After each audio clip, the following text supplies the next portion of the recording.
The ERA, Women's Fight for Equality, a documentary by Parker Phillips. Do you know what year the ERA was added to the U.S. Constitution? Was it the 1920s, the 1970s, the 1980s, or none of the above? The answer is none of the above. If you got it wrong, don't feel bad.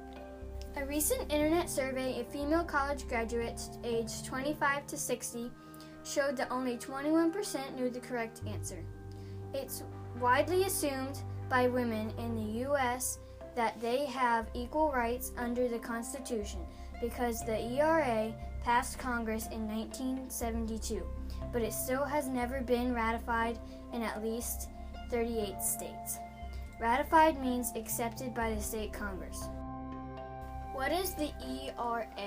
The ERA is really a very simple bill with 3 sections. Section 1. Equality of rights under the law shall not be denied or abridged by the United States or any state on the account of sex. Section 2. The Congress shall have power to enforce by the appropriate legislation the provisions of this article. Section 3. This amendment shall take effect 2 years after the date of ratification. The result of this bill would be that women have completely the same rights as men in all matters of the law, not just certain parts of the law. It would be above any other law that allowed men and women to be treated differently. The history of the ERA. Alice Paul wrote the ERA in 1923. After getting ratification of the 19th Amendment giving women the right to vote. Alice wrote the Equal Rights Amendment in hope of guaranteeing women the same rights as men in all things, not just voting. In 1923, Alice wrote the amendment, and Senator Charles Curtis and Representative Daniel R. Anthony, who was Susan B. Anthony's nephew, introduced the resolution to Congress on December 10, 1923. Women fought for the bill, and it was introduced to Congress every year after that, but it rarely made it out of committee to the floor for vote. In 1958, Dwight Eisenhower became the first president to openly support the ERA, but it still could not pass Congress. In 1966, Betty Friedan founded the National Organization of Women, aka NOW, and in 1967, they became the driving force behind getting Congress to pass the ERA. NOW chapters worked hard to bring attention to the bill and get Congress to bring it up for a vote. In 1969, NOW held the Public Accommodations Week, protesting men-only restaurants, bars, and public transportation. They also held Freedom for Women Week at the White House, beginning on Mother's Day. The demonstrators called for rights, not roses. In 1970, about 20 NOW members, led by Wilma Scott Heidi and Jean Ryder, disrupted Senate hearings to demand hearings on the Equal Rights Amendment. When the signal was given, the women got up and unfolded posters they had hidden in their purses. Also in 1970, NOW organized Women's Strike for Equality on the 50th anniversary of the 19th Amendment in more than 90 cities and towns in 40 states. 50,000 women marched on Fifth Avenue in New York. In 1971, the ERA finally passed the House. In 1972, it also passed in the Senate, but was given a random ratification deadline of 7 years. In addition to the support from NOW, the ERA was endorsed by League of Women Voters and had union support from the United Auto Workers and the AFL-CIO. NOW led the charge in each state to ratify the amendment, and 30 states ratified the amendment right away in 1973. 5 more states ratified the amendment over the next 4 years. That brought the total to 35 states, but it needed 38 to be added to the Constitution.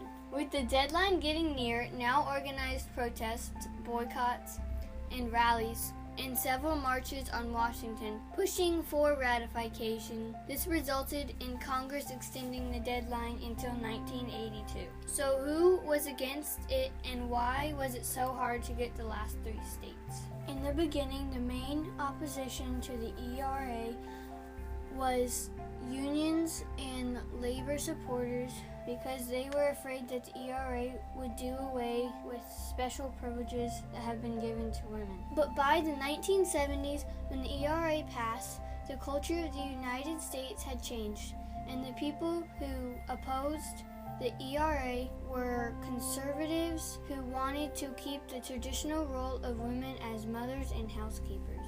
Phyllis Schlafly founded Stop ERA. STOP is an acronym for Stop Taking Our Privileges. Schlafly argued that the ERA would take away the gender-specific privileges currently enjoyed by women, including dependent wife benefits under Social Security and the exemption from the draft. There's full agreement between both the proponents and the opponents is the matter of the draft. Women are exempt from the draft. Selective service says only young men of age 18 have to register. But the Equal Rights Amendment will positively make women subject to the draft and on an equal basis with men.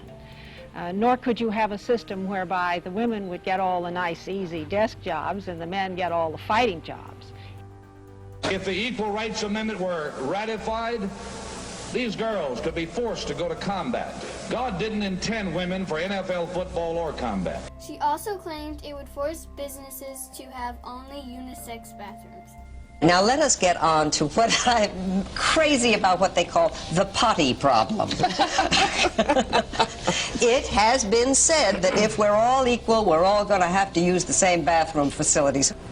She also worried that the ERA would open the door for same-sex marriages. Ironically, even though it was Republicans in the 20s who first supported the bill, in the 70s and the 80s, it was conservative Republicans in the South that opposed and held it hostage. In 1981, Ronald Reagan became the first U.S. president opposed to the constitutional amendment which provides equal rights for women. What's happening now? Right now, the most support is for something called the three-state strategy. The three-state strategy says that if only 3 more states ratify the amendment, it could be added to the Constitution no matter when the deadlines are. There is legal precedence for this with the 27th Amendment or the Madison Amendment, where the Congress approved their own pay raises after the ratification period of 203 years. Most experts agree the three-state strategy would be legal, and anyone who was against it would only be fighting for it for political reasons. Now and other women's organizations strongly support the three-state strategy and are still working to find the 3 states to ratify the bill. It is important that the fight to get the ERA added to the Constitution continues because women are still not treated as equals to men in the eyes of the law in the United States.